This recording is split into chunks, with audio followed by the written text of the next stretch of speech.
Salut les 20 joueuses et 20 joueurs, bienvenue dans cette 20 jeux de dégustation, ici Swatch et aujourd'hui je vais vous expliquer les règles de Imperium. Imperium antique et Imperium légende. Ce sont deux boîtes différentes mais qui se basent sur les mêmes règles. D'ailleurs le livret de règles est exactement le même pour les deux boîtes avec même à la fin du livret vous avez une petite explication des différences entre les deux boîtes mais les règles sont les mêmes. Donc ce sont deux jeux de Nigel Buckel et David Turkzy.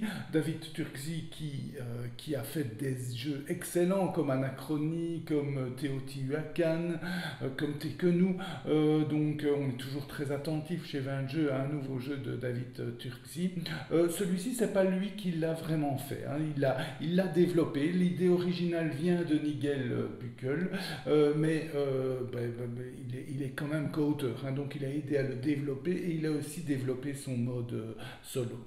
Il est édité par Ori Games, donc un éditeur français qui l'édite complètement en français. Donc ça c'est super, vous allez voir après, mais toutes les cartes contiennent du texte, donc tous ces textes sont en français, donc c'est vraiment beaucoup plus facile pour nous de jouer grâce à Ori Games en français. Donc merci Ori Games qui a fait des jeux comme À la recherche de la planète X, The Hunger, Londres, donc qui varie un petit peu, qui est assez éclectique, je dirais, dans sa ligne éditoriale, qui n'est pas focalisé sur un type de jeu familial ou expert.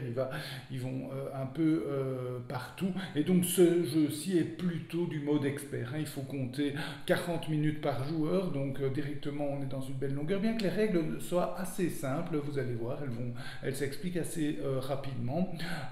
Mais voilà, on est plutôt dans un jeu de plus grande réflexion et voilà, qui se joue aussi en solo. Il y a tout un livret de règles pour le mode solo, donc les aficionados du jeu solo s'en trouveront réjouis grâce à ça, parce que le jeu est bien orienté solo, deux joueurs, vous allez voir après, mais voilà, il se joue jusque 4, hein, donc il n'est pas limité à 1 ou 2 joueurs, mais enfin il convient vraiment bien au jeu solo, où il y a même un mode campagne dans la version solo, donc voilà. Voilà, c'est un jeu de deck building, donc on va construire son deck, il y a des cartes disponibles à l'acquisition qu'on va acquérir, on va enrichir son deck grâce à ça, mais on démarre chacun avec un deck préconstruit différent, donc chaque joueur a une faction. C'est un jeu de civilisation, donc chaque joueur représente une civilisation avec son propre deck, et son deck est divisé en plusieurs parties, donc il va avoir un deck de base, vous allez commencer avec un deck, et puis vous allez enrichir ce deck grâce aux cartes que vous allez acquérir parmi les cartes communes, mais aussi dans votre propre paquet. Donc vous aurez un propre paquet qui vous permettra d'enrichir vos cartes également. Donc ça donne une certaine particularité, et chaque boîte contient 8 factions différentes. Donc c'est énorme. Je ne pense pas, à ma connaissance, qu'il existe un autre jeu qui propose dans une boîte de base autant de variabilité, là, 8 différents. Donc vous voyez, vous pouvez jouer jusqu'à 4, donc vous pouvez déjà représenter deux factions, faire 2 parties avec chacun 2 factions différentes sans problème.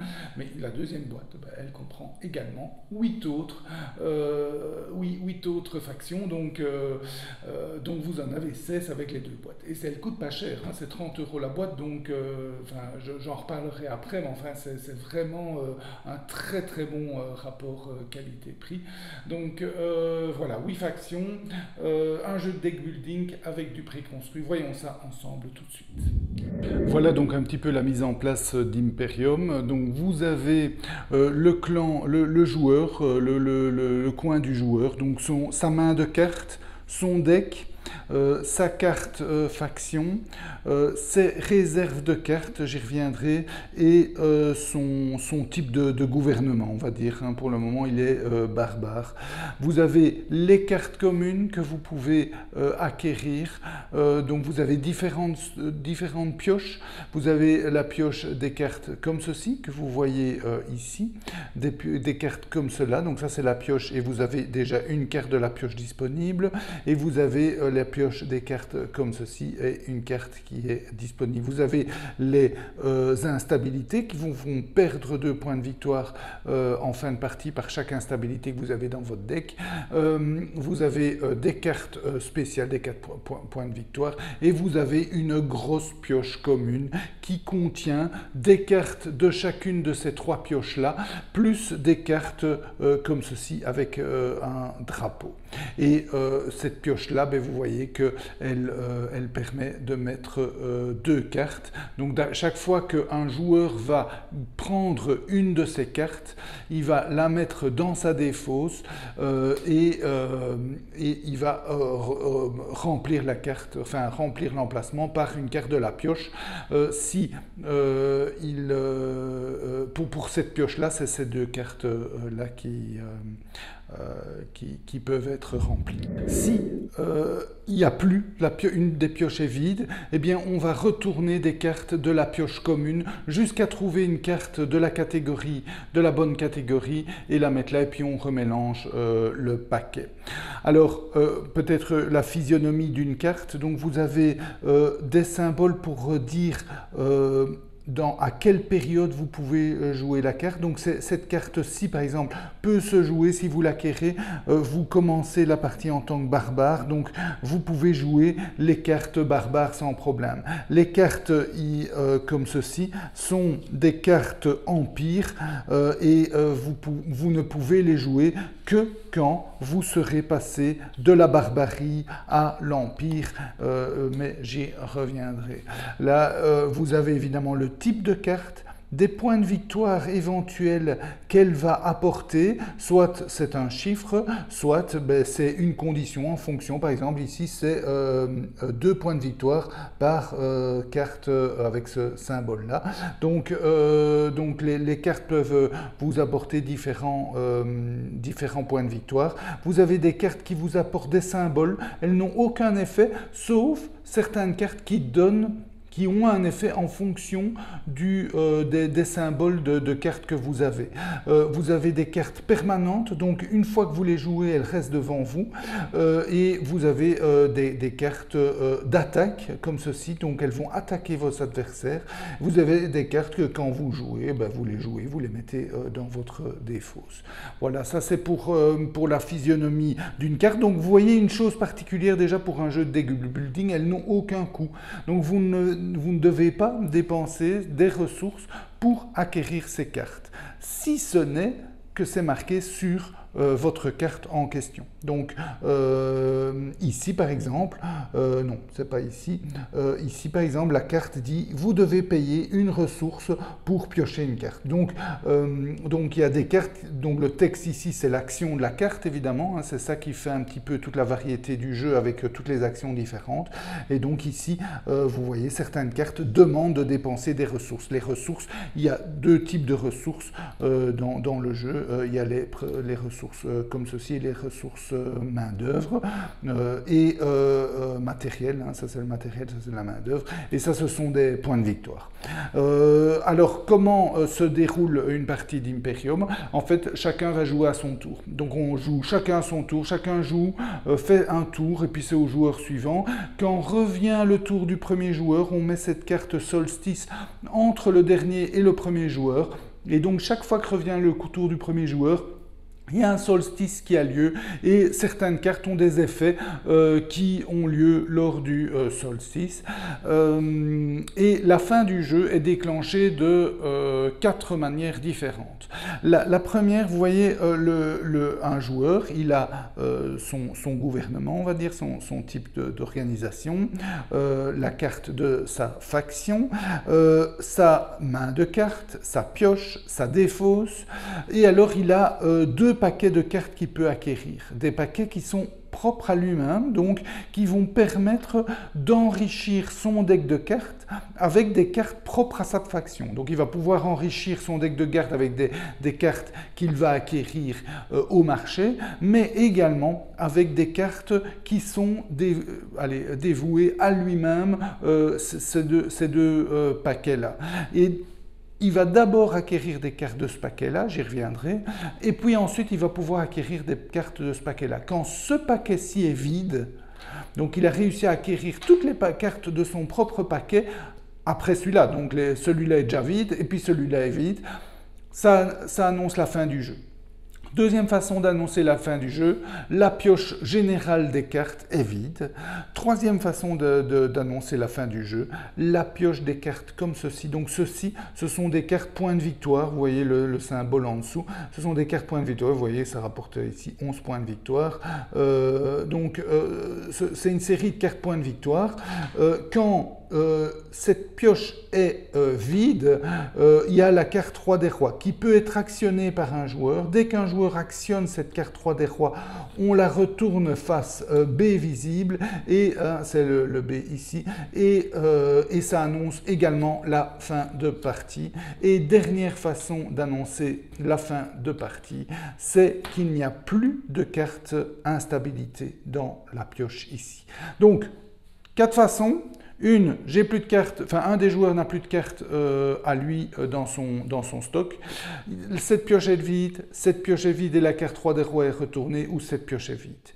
Dans 3 cas sur 4, donc dans le cas où j'ai tout vidé, la pioche et celle-là, donc pas l'instabilité. Dans les 3 autres cas, on termine le tour en cours, on fait encore un tour de jeu et puis c'est la fin du jeu.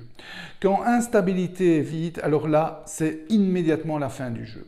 Et en plus, instabilité donne une fin alternative, c'est-à-dire que quand la pioche d'instabilité est vide, on regarde les cartes instabilité de chaque joueur et celui qui en a le moins gagne la partie. Tandis que dans les autres façons de terminer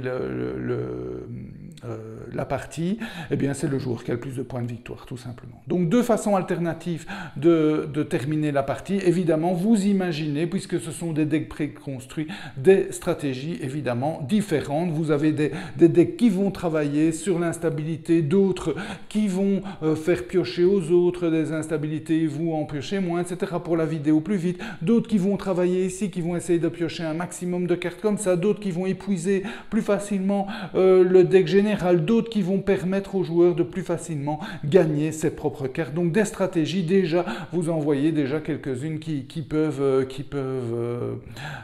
apparaître dans tous ces decks préconstruits. Alors, venons un tour de jeu, donc chacun joue à son tour jusqu'à quand la fin du jeu est lancée. Et qu'est-ce que je peux faire à mon tour? À mon tour, j'ai le choix entre 3 actions. La première, c'est activer. Et j'ai des jetons ici d'activation. Je les dépense pour faire différentes actions. J'y reviens, c'est le cœur du jeu, évidemment. La deuxième, c'est... attendez, je retrouve Donc je reviens. Les 3 actions que je peux faire, activer, je dépense ces jetons, je fais des actions. Deuxième action que je peux faire, c'est innover. Et troisième action que je peux faire, c'est pacifier.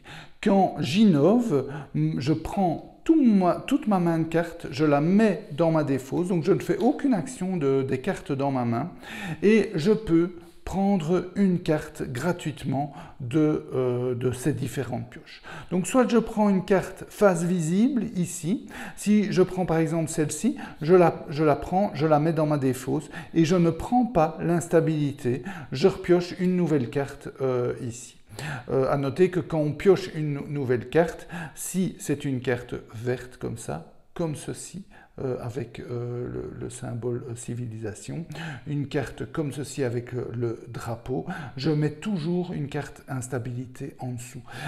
Une carte comme ceci, donc jaune, elle n'a pas, donc vous voyez en fait le bandeau est jaune là, et le symbole est jaune, là, le bandeau est vert et le symbole est vert, etc. Donc celle-ci ne gagne jamais d'instabilité, mais tout le reste en gagne une. Donc je peux en prendre une qui est à l'étalage. Si elle a un symbole point de victoire dessus, je prends le point de victoire avec. Et je ne prends pas l'instabilité, j'en repioche une. Ça, c'est innové. Mais je peux aussi, si je ne suis pas satisfait, prendre la première carte d'une des 3 pioches ici, ou dévoiler les cartes, dire un des symboles. Par exemple, je veux une carte drapeau, et je retourne les cartes jusque quand je vois un drapeau et je dois prendre cette carte-là. Donc je peux faire aller le hasard ou prendre une des cartes face visible, ça c'est innové. Donc première action que je peux faire, c'est activer, j'y reviens, c'est dépenser ces jetons. Deuxième action, c'est innover, je défausse toute ma main et je vais en choisir une. Et troisième action, c'est pacifier. Et là, je regarde dans ma main les cartes instabilité que j'ai dans ma main. Et je les défausse tous, je les remets dans la pioche et je défausse le reste. Et je ne fais aucune autre action.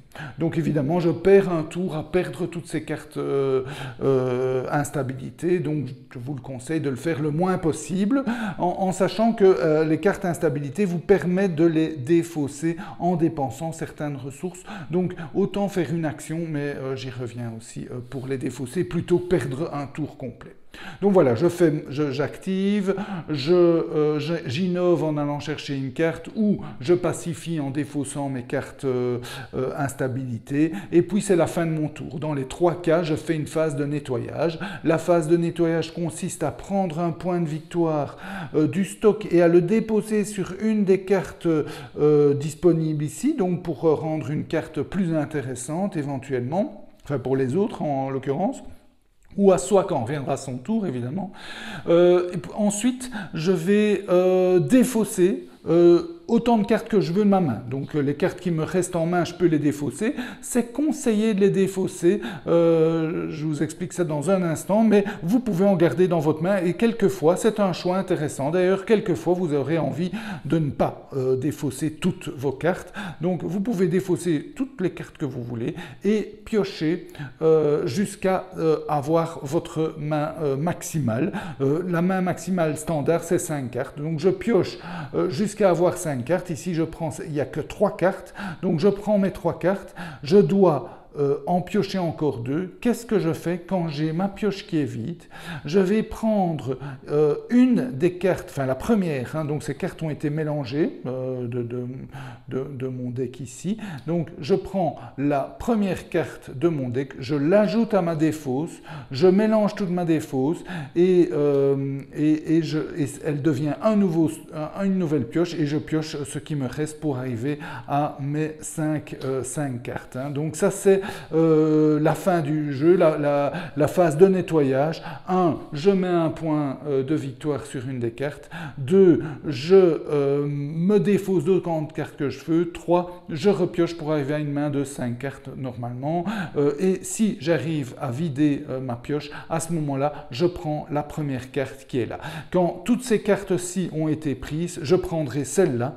Et quand celle-là sera prise, je pourrai choisir, à ce moment-là, donc celles-ci se font au hasard, on mélange et c'est au hasard, je pourrais choisir une des cartes de ma pioche ici, mais attention, chaque carte a un coût de développement, donc je pourrais les développer le coût de développement est indiqué, donc il va falloir anticiper et préparer les ressources nécessaires pour développer la carte que vous voudrez jouer, en sachant que toutes ces cartes ont un niveau empire, et donc quand vous prenez la dernière carte qui est là, vous retournez votre gouvernement actuel de barbare à empire.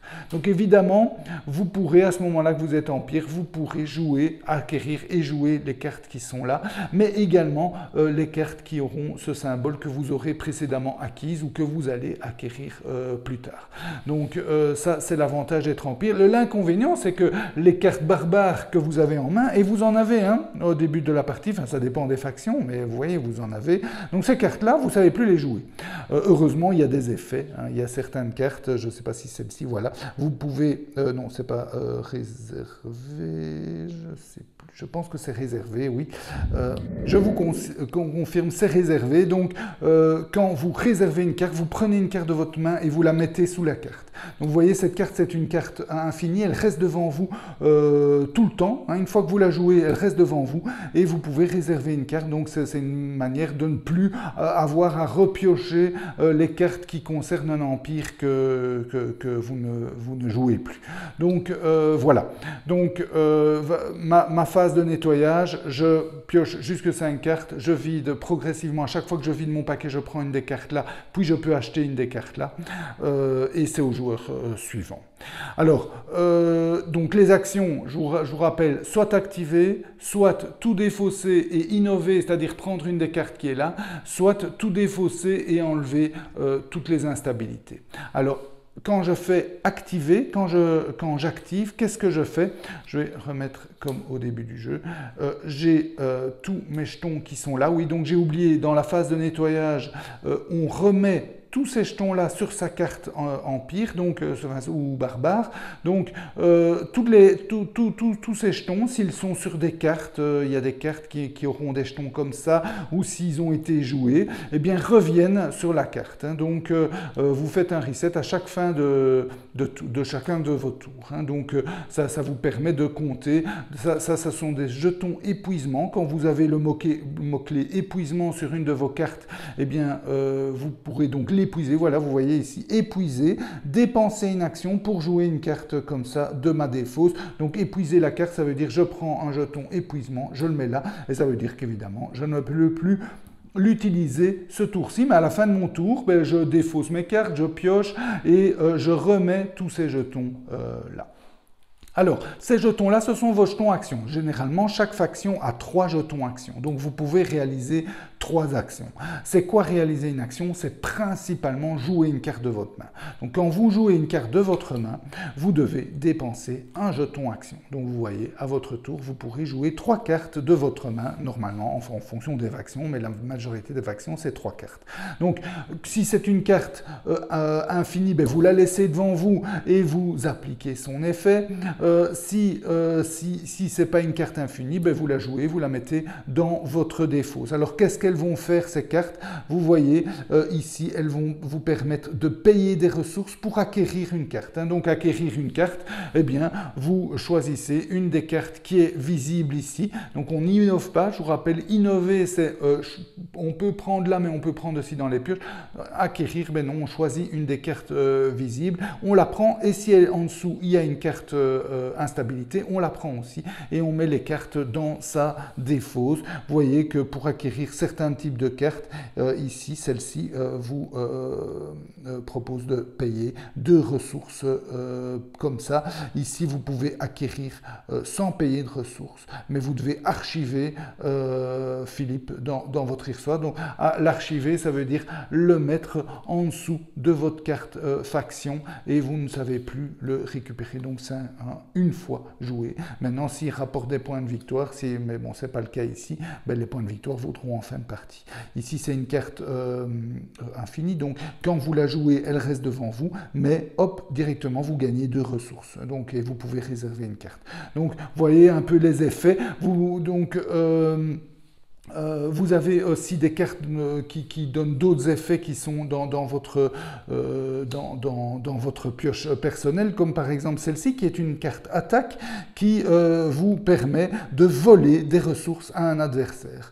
Il y a des cartes comme celle-ci qui vous permettent d'abandonner 3 cartes comme ça. Donc vous voyez, ce sont des cartes comme ceci. Donc si vous en avez 3, ce qui est tout à fait possible, regardez dans votre deck, vous en avez, voilà. Par exemple ici, j'en ai 3, 1, 2, 3, j'en ai joué 3 qui sont permanentes, donc qui restent tout le temps devant moi. Quand je joue cette carte-ci, elle me permet d'abandonner 3 comme ça, donc j'en prends 3 que je remets dans ma défausse. Et ensuite, je peux regarder 2 cartes, vous voyez, point de victoire, 2 cartes comme ceci, je regarde les 2 premières, je choisis une des 2 que je mets dans ma défausse et l'autre, je la mets en dessous du paquet ici.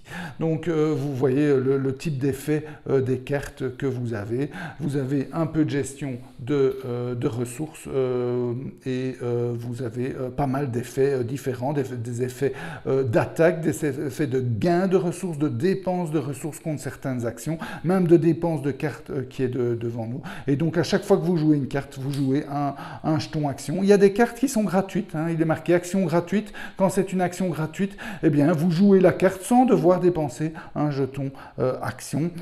Et donc, à chaque jeton action que vous jouez, vous jouez une carte. Quand vous n'avez plus de jetons action à jouer et plus d'actions gratuites, eh bien, c'est la fin de votre tour. Vous faites une phase de nettoyage, comme j'avais dit. Donc, vous mettez un point de victoire là. Vous défaussez le reste de votre main si vous voulez. Vous piochez pour arriver à votre maximum de 5 mains. Si vous avez vidé, vous prenez une des cartes. Et c'est au joueur suivant. Voilà, c'était la dégustation des règles de Imperium Antique et Imperium Légende. Donc vous voyez deux jeux similaires, les mêmes règles. Antique, la particularité c'est la différence des decks, hein, puisqu'ils ont chacun 8 decks, donc vous avez 16 decks en tout.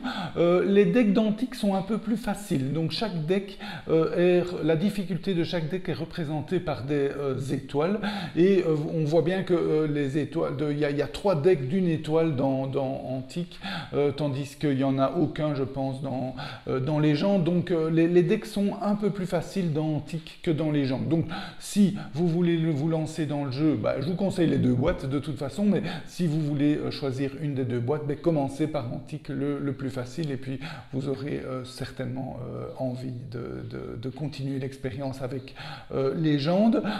Donc là, c'est la grande force du jeu, hein, c'est une richesse incroyable, hein, 8 decks chacun, vous avez 16 decks, 16 stratégies, vraiment des decks bien différenciés, avec des stratégies bien différentes, donc ça c'est vraiment des decks plus agressifs, des decks qui vont jouer sur un ou l'autre élément, des decks qui ont des points de victoire en fonction d'un type ou l'autre de cartes que vous aurez, donc différentes stratégies qu'offre chaque deck, donc vraiment des trucs intéressants qui donnent envie de jouer, et quand vous avez joué avec un des decks, vous n'aurez pas fait le tour du deck, donc c'est ça qui est chouette aussi, c'est que vous aurez envie même de rejouer avec le même deck pour refaire, pour essayer de mieux l'optimiser, parce que vous savez l'optimiser en jouant les bonnes cartes, évidemment, puisque à votre tour, vous avez 3 actions, donc vous pouvez jouer 3 cartes sur vos 5 cartes, hein, donc il y a déjà un choix là, mais en même temps, il y a aussi un choix dans l'acquisition des cartes. Quelles cartes vous allez acquérir,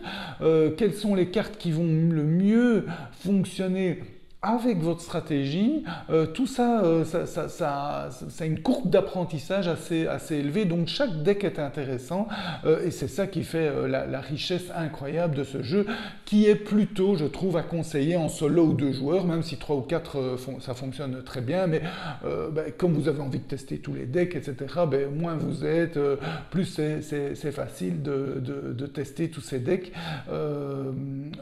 voilà, en sachant donc ça c'est la grande force, mais c'est aussi la petite faiblesse du jeu, hein, puisque chaque deck vous oriente dans une stratégie et qui laisse peu de place à la créativité, à vous dire oh non, je vais faire autre chose même avec ce deck là, donc ça vous oriente un petit peu, et ça peut chagriner certains joueurs qui préfèrent avoir un choix et une amplitude de stratégie à sa disposition beaucoup plus variée que ici, chaque deck qui va plutôt vous proposer d'optimiser vos choix que de créer de nouvelles stratégies. Le matériel, bon, les cartes sont très bien, le texte est très bien, on n'a pas vu de coquilles, beaucoup de mots-clés, donc vos premières parties seront un peu plus laborieuses parce que chaque carte comporte des mots-clés, et pour savoir ce que veut dire un mot-clé, vous serez un peu plongé dans les règles pour savoir, mais après quelques parties, vous verrez, vous y ferez facilement, bien que découvrir une nouvelle faction, souvent chaque faction a son petit mot-clé à lui, et à elle, pardon, et donc il va falloir quand même un petit peu vous plonger dans les règles. Je ne vais pas dire erreur, il n'y a pas d'erreur de traduction, en tout cas on n'en a pas trouvé, mais imprécision. Donc quelquefois c'est pas très clair, vous devrez un peu soit trancher vous-même, soit aller voir les facs sur BGG. Sinon voilà, un jeu très agréable qui renouvelle bien le genre de deck building, hein, vous avez, je pense, c'est assez rare de trouver des decks building avec des decks préconstruits. Il y en a, hein, mais ici c'est vraiment des decks vraiment thématiques. En plus, chaque carte n'a pas de coût d'acquisition, donc vous n'allez pas devoir gérer d'acquérir des cartes qui vont donner de plus en plus de ressources pour après pouvoir acquérir des cartes de plus en plus puissantes. Non, il n'y a pas de coût d'acquisition. Donc, par contre, vous devrez quand même gérer certaines ressources, hein, pour pouvoir jouer certains effets de cartes. mais il n'y a pas ce côté crescendo dans les ressources qu'on voit un peu trop souvent et qui finalement ça revienne toujours au même. Donc voilà, des jeux rafraîchissants avec des stratégies bien dirigées, mais pas mal de profondeur, pas mal de créativité dans le chef des créateurs du jeu, avec un peu à la route. Hein. On a un peu cette asymétrie entre les decks importante, un peu comme dans Route où on a une asymétrie forte entre les factions, avec un dénominateur commun. Même dans Route, il y a des cartes à acquérir communes, donc on pourrait le comparer à Route, bien que ça reste du deck building, hein. Ce n'est pas non plus un jeu comme Route. Voilà un jeu que je vous conseille. J'espère que cette dégustation vous a goûté. Je vous souhaite de bien vous amuser. Santé et à bientôt.